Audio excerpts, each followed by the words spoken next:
This lecture will continue the subject of the need for staff care. We'll consider the topics of spiritual distress, compassion fatigue, compassion satisfaction, burnout, moral distress, and moral injury. As you can see, there is a lot of opportunity to assist the staff with a variety of very real problems they face every day. Spiritual distress, well, that's a term used in chaplaincy that doesn't really have a standard definition. This is probably due to the fact that chaplaincy is no longer a distinctly Christian ministry in the secular world. There's a wide variety of worldviews and religions represented in the field of chaplaincy now, from atheist to New Age, from Christian to Muslim, and everything in between. We know that chaplaincy is clearly rooted in Christianity with a very long history, but that began to change when professional chaplain training in secular environments came under the influence of non-Christian and humanistic and New Age thought and practices. Since about 1965, there has been an effort to standardize definitions of terms at the cost of clarity from a religious point of view, watering it down, so to speak, to mean not what it used to mean. The very word spiritual will mean very different things from one group to another who view spirit in different ways. In Christianity, spirituality implies a right relationship with the God of all creation. To be out of sync with what God says is true, ultimately, well, that is the source of spiritual distress.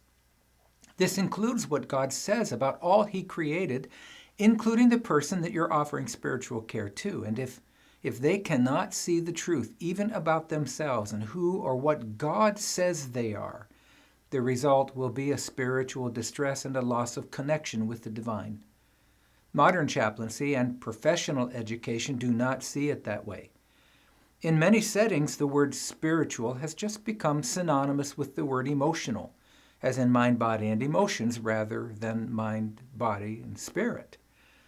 Your view on this matter is important, and it will influence your approach to spiritual care and your understanding of spiritual distress and its causes.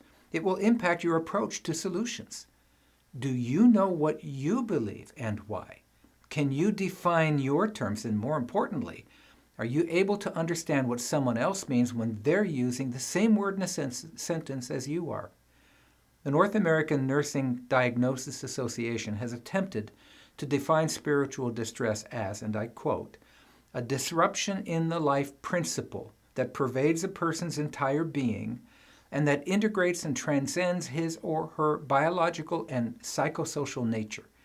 The person experiencing spiritual distress may express concern with the meaning of life and death, question the meaning of suffering or of his or her own existence, verbalize inner conflict about beliefs, express anger toward God or other supreme being, however defined, or actively seek spiritual assistance, end quote. Now that's a mouthful, isn't it? As evangelical and biblical Christian chaplains, we would understand the term as simply God is spirit and man is created in His image and the spirit of man will live forever. So spiritual distress occurs when man is in a state of rebellion, separation, and out of step with God who created man for a relationship. So spiritual distress is best addressed through being restored to a right relationship with God, who is the creator of all things. And this belief puts us in direct conflict with chaplaincy as it's defined by secular settings. Therefore, we have to be very careful in how we go about this craft of chaplaincy where we work. Many settings are going to attempt to force you to embrace ideas and beliefs that are clearly unbiblical. Another definition is attempted by the Hospice and Palliative Care Nursing Association as, and I quote, a disruption in a person's belief or value system. It may occur when a person is unable to find sources of meaning or hope, love or comfort, strength and connection in life, or when conflict occurs between his or her beliefs and what is happening in their life. It may affect his or her entire being. Something from a person's past can also be a cause of distress, unquote. And here too, we see, from a Christian viewpoint at least, the glaring omission that spiritual distress happens when people are not right with God. And just how does one become right with God? Your view here needs to be clearly understood because it will influence your approach to spiritual care. And we're not trying to force our view on you, but understand what we believe. Our ministry represents biblical Christian chaplains. Our work is influenced by what Jesus says our work should be and not by what the world says it should be. But we can't force our view on others, nor should we try.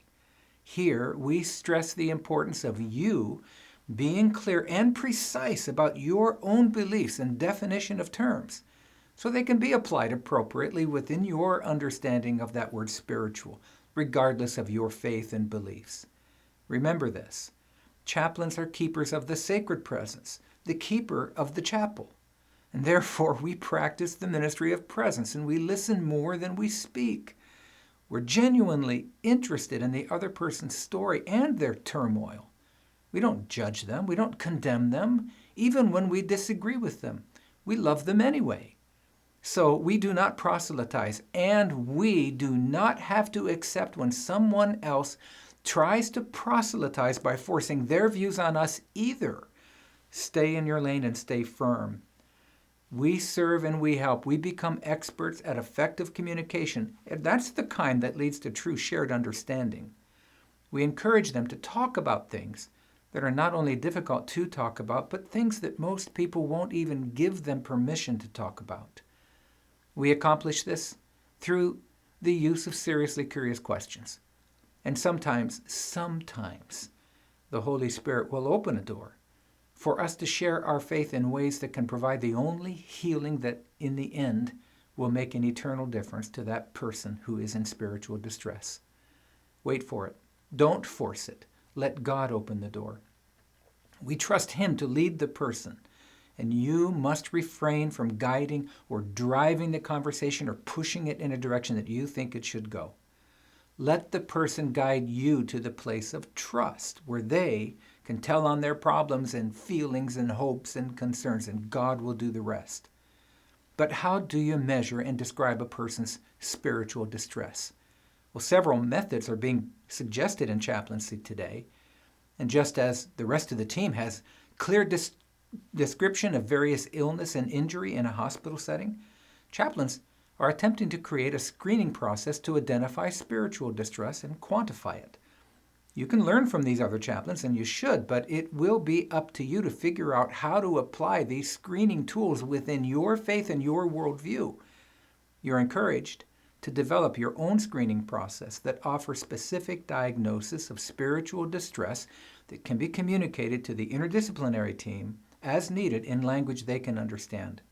George Fitchett's work is essential for chaplains and good reading. Compassion fatigue. Well, there's another problem for your staff. It's also referred to as the cost of caring. Healthcare workers are mostly compassionate people who enter the field because they care for people and they want to help. But they become quickly overwhelmed with all the long hours, the stressful environments, the death, the trauma they witness, and a never-ending work of caring for the hurting and dying. It tires them out. They can lose the love they had for caring for people. Compassion fatigue is another very similar and even related to post-traumatic stress disorder. I would suggest that any training you can receive in helping people with PTSD will serve you well in your staff care. So as you pay attention to the people that you work with, you'll be amazed at how many of them are actually suffering with this. And you can be instrumental in bringing the peace and calm they so desperately need. The PDF additional reading that's embedded in your coursework this week is available for further study and recommended that you read. Be sure to read Compassion, Fatigue, and Burnout from Science Direct 2020. According to Figley, a preeminent traumatology researcher who provides a very helpful breakdown of the symptoms of compassion fatigue, the term is defined as, quote, an identifiable set of negative psychological symptoms that caregivers experience as a result of providing care while being exposed to either primary trauma, which is experiencing trauma firsthand, or secondary trauma, which is rendering care to those experiencing primary trauma. The majority of research on compassion fatigue has been done in clinical medical settings, And a high number of professionals experience its symptoms, but it's applicable everywhere. And because of the great similarity to PTSD, there's overlap of observable symptoms. And these can include things like hyperarousal, anxiety, depression, avoidance and withdrawal, intrusive images, thoughts, dreams. People can't shut their mind down from thinking and seeing these things.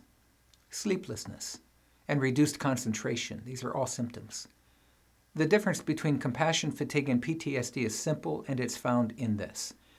PTSD has its origins in experiencing primary trauma, while compassion fatigue has its origins in secondary trauma. Moral distress is generally described as, quote, the physical or emotional suffering that is experienced when constraints prevent someone from following a course of action they believe is the right course of action. What happens when the healthcare worker develops a bond of relationship with a dying patient? The patient and their family are arguing with the doctor for the right to try alternatives, medicines and treatments that aren't normal. The doctor or hospital refuses the treatment. And the worker, the chaplain maybe, feels a conflict here. They agree with the patient, but they're helpless to do anything about it. The decision of the facility to withhold the unorthodox treatment causes a conflict of morality that leads to distress. And what about another situation? Say a staff member witnesses a culture of uncaring among management and other staff that produces a sort of environment of discouragement. Or any action that's taken by management that is hurtful, or anybody, in the staff member's opinion, hurtful, that there is not the authority that they have to change it. These things can cause moral distress and can sap the joy right out of our work and theirs too. So as the chaplain, you're in a unique position to offer care and encouragement to all the staff members who are experiencing moral distress, and so many of them are. From a spiritual perspective, the prayer that was written originally by Reinhold Neubauer and used routinely in Alcoholics Anonymous and Celebrate Recovery may offer encouragement to the people you shepherd. It's called the Prayer for Serenity. It goes like this: God, grant me the serenity to accept the things I cannot change, the courage to change the things I can, and the wisdom to know the difference. But it doesn't end there. Living one day at a time, enjoying one moment at a time, accepting hardship as a pathway to peace, taking, as Jesus did, this sinful world as it is, not as I would have it, trusting that you will make all things right if I surrender to your will, so that I may be reasonably happy in this life and supremely happy with you forever in the next. Amen. Because this problem is so prevalent, the American Association of Critical Care Nurses has produced the 4 A's to rise above moral distress. This is a helpful tool to learn and put in practice. First A is ask. Review the definition and symptoms of moral distress and ask yourself whether you are feeling distress. Ask yourself, do you notice symptoms of it in you or your colleague? Affirm. Your feelings about it need to be spoken, acknowledged, affirmed. This is an example of helping people talk things out. What aspect of a person's moral integrity is being threatened? Then assess. Here, through effective questions and genuine listening, you begin to put specific facts together. Identify the source of the moral distress and help them talk it out and see it for what it is so that they can take a right action. What is wrong as they see it? Does the staff person have the authority to do something about it? And if not, how can you help them release the situation in trust to God? And then act. Finally, when you reach fully shared understanding, you might put together a plan of action that will help the person deal with it. Help them develop a strategy that works for them so they can cope with it. Lead them to a place of peace where they can come to grips with the reality and reach acceptance of the situation. Help them release and let go of ownership of a problem and just love others as best they can. As chaplains, experts in communication, we have the right and the obligation to encourage the staff to speak up, to build support networks, to focus on changes that they do have control over, to educate the staff on things like moral distress, and work to identify the root causes of it among the staff. You can use group sessions for people to talk things out together, offer ritual and prayer, and don't forget to RAP, R-A-P. It stands for Recognize, Appreciate, and Praise Your Flock. Listen to them. Be the caring, peaceful presence they so desperately need. This does not mean that you take sides against management. No, no, no. Management is part of your flock too. But be an intercessor and a peacemaker. You're a chaplain. You are the keeper of the sacred presence. So go deeper in your knowledge and understanding of these things. And always remember to stay in your lane. And what lane is that? It's the lane of spiritual care. And your understanding, definition, and application of that term is uniquely Christian in our application of it. Our work is similar in many ways to every chaplain. There are common standards, but our mission and purpose is and shall be gospel-focused. At Christian Chaplains and Coaching, our chaplains are serious about returning chaplaincy to its gospel roots. Question for you is, what do you believe? How will you apply the common standards of chaplaincy applicable to all chaplains in your setting without getting out of your lane of belief, worldview, culture, and definition of terms like that word, spiritual?